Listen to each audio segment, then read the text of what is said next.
I just saw on Facebook today, someone commented, you should support Jacqueline Ronson and the Discourse because one day you might need her.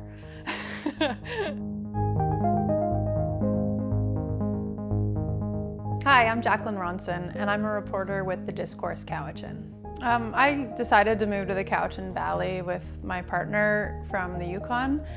It was a dream for both of us to move to Vancouver Island, and it was really great until it kind of wasn't. I found that I was pretty isolated because I didn't have work locally, and I just was really struggling to find a way into this place. I did try to keep up with the local news here by picking up papers or by following stuff on Facebook, but honestly, a lot of the coverage just didn't seem to speak to me. I didn't know it then, but my arrival coincided with a big upheaval in local media here. Back in 2014, Black Press and Glacier Media, which are the companies that own most of the community newspapers, they swapped publications with each other and then shut a whole bunch of them down.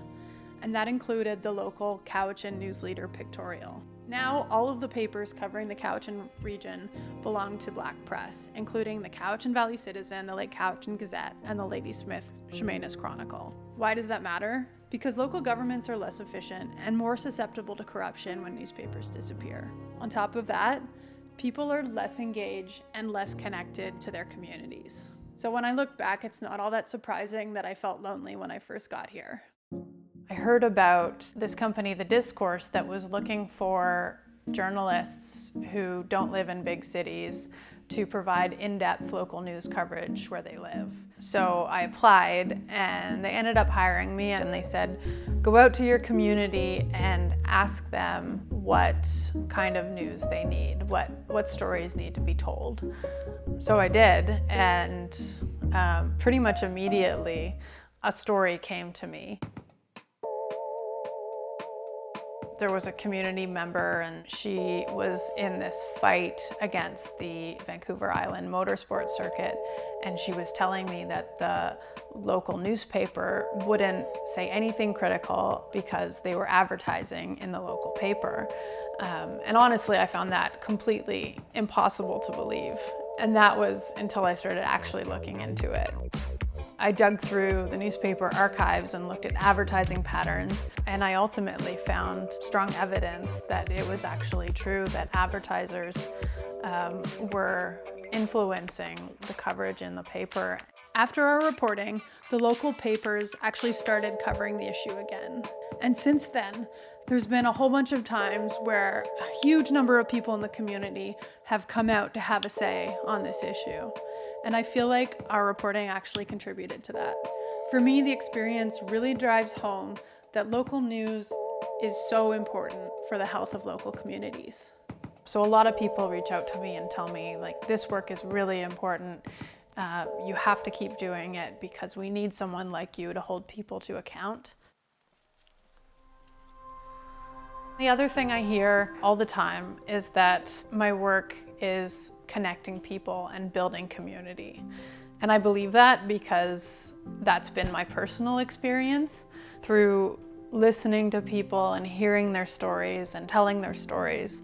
The feedback that I get about how this touches people's lives, how it connects them, how it exposes them to different ideas and different people, just makes me really feel like this is where I belong.